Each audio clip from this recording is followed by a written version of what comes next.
Assalamualaikum warahmatullahi wabarakatuh. Perkenalkan, saya Salsabila, NIM 19053060.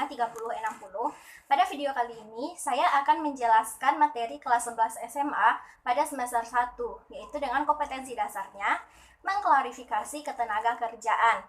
Nah, pada tujuan pembelajaran saat ini, yaitu siswa dapat diharapkan untuk memahami pengertian pengangguran, jenis-jenis pengangguran, dan cara untuk mengatasi pengangguran. Sebelumnya, kita harus mengetahui apa sih pengangguran itu. Nah, pengangguran itu merupakan suatu kondisi di mana seseorang yang berusia produktif, yang belum memiliki pekerjaan, mampu serta siap untuk bekerja, dan sedang berusaha untuk mencari pekerjaan. Nah, pengangguran di sini terbagi atas beberapa jenis. Yang pertama yaitu ada menurut lama waktu bekerjanya, di mana menurut lama waktu bekerjanya ini penganggurannya dapat juga terbagi menjadi 3. Yang pertama yaitu ada pengangguran terselubung.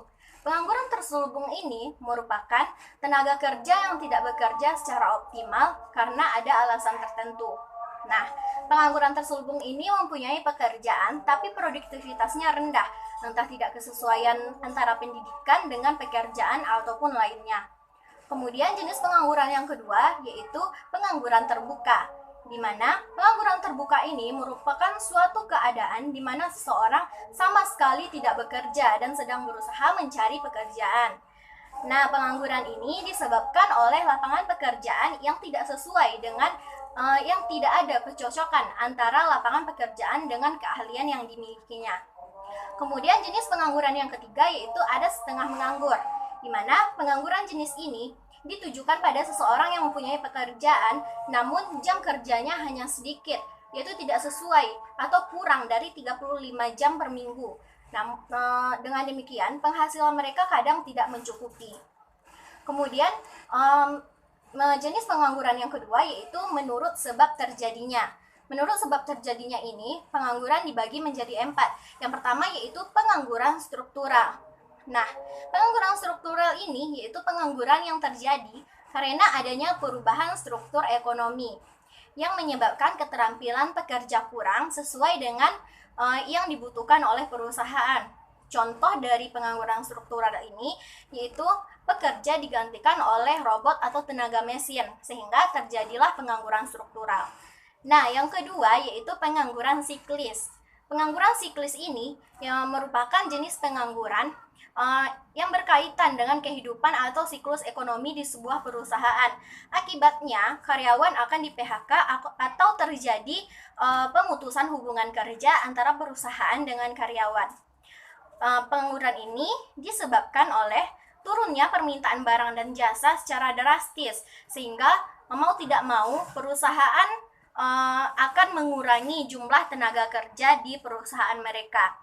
Kemudian jenis pengangguran yang ketiga yaitu pengangguran friksional. Pengangguran friksional ini terjadi saat seorang pekerja memutuskan untuk meningkatkan pekerjaan, meninggalkan pekerjaan sebelum mendapatkan pekerjaan baru. Jenis pengangguran friksional juga bisa terjadi saat seorang pelajar sedang mencari pekerjaan dan saat seorang pekerja dipecat. Contohnya label. Selanjutnya, jenis pengangguran yang keempat yaitu pengangguran musiman, di mana pengangguran ini terjadi karena adanya perubahan musim, seperti musim panas, musim hujan, badai, dan lain-lain. Nah, contoh dari pengangguran musiman ini yaitu nelayan. Nelayan tidak bekerja untuk menangkap ikan apabila terjadi hujan badai di laut, maka nelayan pada saat ini akan terjadi pengangguran. Kemudian kita akan membahas tentang penyebab-penyebab pengangguran. Nah, penyebab pengangguran yang pertama yaitu pertumbuhan penduduk, di mana pertumbuhan penduduk yang cepat akan menciptakan banyak pengangguran dan meningkatnya angkatan kerja tidak disimbangi dengan kesempatan kerja yang memadai.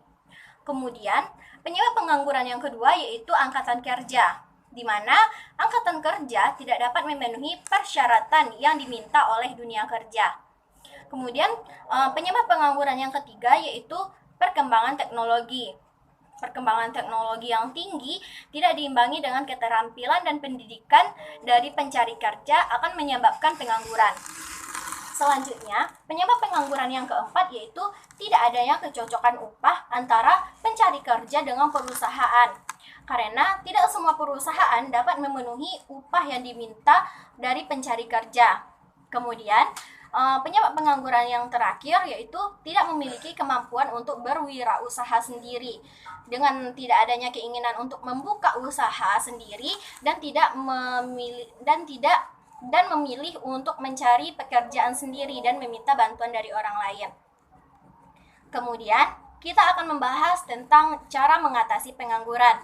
Cara mengatasi pengangguran yang pertama yaitu menyelenggarakan bursa pasar kerja. Dengan cara ini yang terbaik yaitu dengan mensosialisasikan mengenai lapangan pekerjaan secara nasional maupun daerah dan pemberian informasi terkait lapangan pekerjaan yang dibutuhkan. Kemudian, cara mengatasi pengangguran yang kedua yaitu menggalakkan kegiatan ekonomi informal. Cara ini yaitu dengan mengembangkan industri rumah tangga sehingga akan mampu menyerap tenaga kerja. Nah, dengan demikian juga akan dapat mengurangi pengangguran. Kemudian, cara mengurangi pengangguran yang ketiga yaitu meningkatkan keterampilan tenaga kerja, di mana cara ini yaitu dengan melaksanakan pelatihan kerja yang bersertifikasi nasional maupun internasional. Selanjutnya, yang keempat yaitu meningkatkan mutu pendidikan. Jika mutu pendidikan di Indonesia naik, maka akan dapat bersaing dengan dunia kerja, sehingga juga akan mengurangi pengangguran. Kemudian yang kelima yaitu meningkatkan pertumbuhan ekonomi. Pemerintah harus meningkatkan pertumbuhan ekonomi untuk memberikan peluang bagi para pencari kerja.